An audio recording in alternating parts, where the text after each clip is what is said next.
형제가 여러분 안녕하세요. 오늘은 8월 31일 수요일 두 가지 사랑이라는 제목으로 마태복음 22장 34절에서 46절까지를 묵상합니다. 34절 예수께서 사두개인들로 대답할 수 없게 하셨다함을 바리새인들이 듣고 모였는데, 자, 바리새인들이 왜 모였어요? 자, 사두개인들이 그 전에 예수님을 넘어뜨리려고, 무너뜨리려고 논쟁을 일으켰는데 완전히 깨졌잖아요. 그죠? 그전에는 바리새인이 완전히 또 무너졌죠. 그죠? 예수님을 자신들의 어떤 전문 분야의 지식을 가지고 넘어뜨리고 올며 바치고 난감한 질문을 통해서 예수님 앞에 그런 논쟁을 통해서 이기고 예수님을 무너뜨리고 예수님의 세력에 흠을 가하고 그 권위에 도전했는데 다 실패했습니다.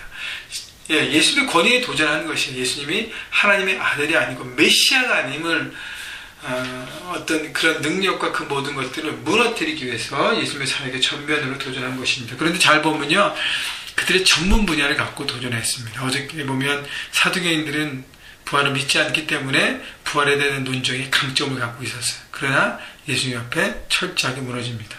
자, 오늘은 바리새인이 뭘 갖고 나와요? 율법을 갖고 나옵니다. 바리새인은 율법의 전문가예요. 그렇기 때문에 그래가지고 예수님 앞에 논쟁합니다. 35절 그 중에 한 율법사가 예수를 시험하여 묻되, 36절 선생님, 율법 중에서 어느 계명이 크니까?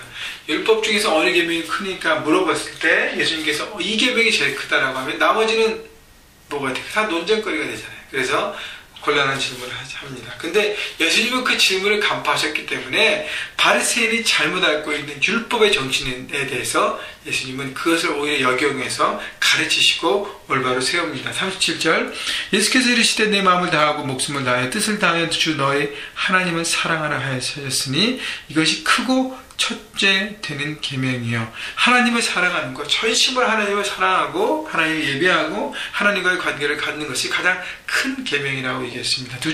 39절 둘째도 그와 같으니 내 이웃을 내 자신과 같이 사랑하라 하셨으니.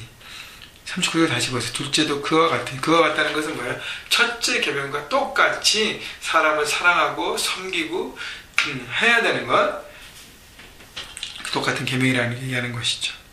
하나님을 사랑하고 사람을 사랑하는 것. 40절 이 두 계명이 온 율법과 선지자의 강령이니라. 구약 전체 율법의 키는 사랑인데 하나님 사랑이고 첫째는, 둘째는 사람 사랑이라고 얘기하고 있는 것입니다. 그 모든 것이 다 포함된다고 얘기하는 것이죠. 여러분, 바리새인은 율법을 가지고 어떤 용도로 써왔어요? 사람을 비판하고 정죄하고 무너뜨리고 지키지 않는 그런 모든 것을 갖고 족쇄를 채웠습니다. 근데 하나님 뭐라고 말씀하세요? 주님은 율법은 사랑이다. 율법을 온전하게 지키면 하나님을 사랑하게 되고, 율법을 온전히 지키면 사람을 사랑하게 되고, 사람을 품게 되고, 온전한 관계가 이루어지는 그 툴이 바로 율법이라는 것을 주님은 말씀하십니다.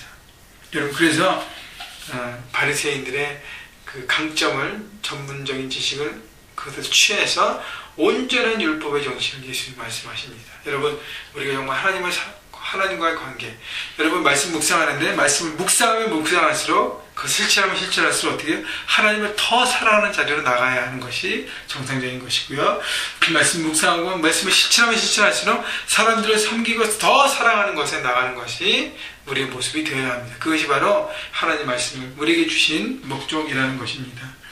41절 바리새인들이 모였을 때 예수께서 그들에게 물으시되 너희는 그리스도에 대하여 어떻게 생각하느냐? 누구의 자손이냐?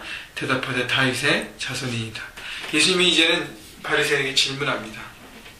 왜냐하면 그들이 자신의 메시아십, 그리스도십에 대해서 권위에 도전했기 때문에 그것을 온전히 가르쳐 주려고 하시는 것이죠. 그래서 그리스도, 크라이스트에 대해서 어떻게 생각하느냐? 그들은 메시아는 다윗의 자손이라는 전통적인 의견을 그대로 제시합니다. 그때 43절 이르시되 그러면 다윗이 성령에 감동되어 어찌 그리스도를 주라 칭하여 말해야 돼?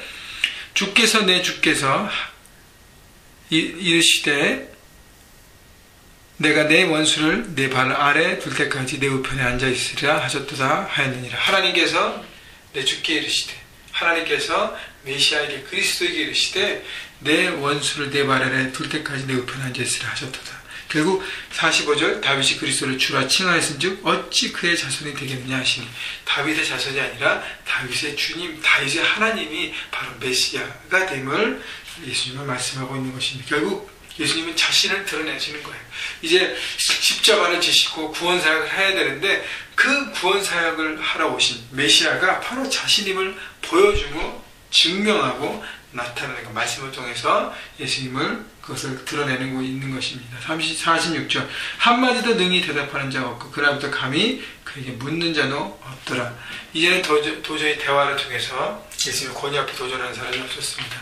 여러분, 중요한 것은 크리스천의 능력이 있어야 되는데 이 예수님처럼 어떻게 해요?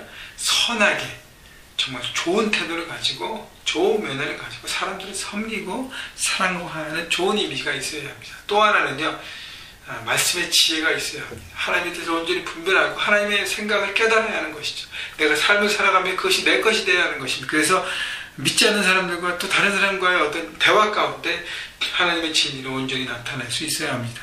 여러분, 그래서 지혜와 겸손의 태도를 말씀드렸고요. 오늘 말씀 전체적인 가장 중요한 주제는 율법의 정신, 말씀의 정신, 바로 사랑이라는 것입니다. 여러분, 아까도 말씀드렸지만 묵상을 하면 할수록, 묵상을 실천하면 실천할수록 하나님을 더 사랑하고 사람들을 더 사랑하는 자리에 있는지 아닌지를 점검하시고, 그래서 하나님과의 관계, 사랑과의 관계를 오늘도 점검하셔서 삶의 현장에서 하나님을 드러내시고 하나님 영광받게 그렇게 살아가시고 사람들의 섬김으로 사랑함으로 그들에게 하나님의 사랑을 보여줌으로 그들이 하나님의 자녀가 될 수 있는, 하나님을 깨닫고 경험하고 맛볼 수 있는 그런 삶의 현장에서 오늘도 승리하시기를 주님의 이름으로 축원합니다.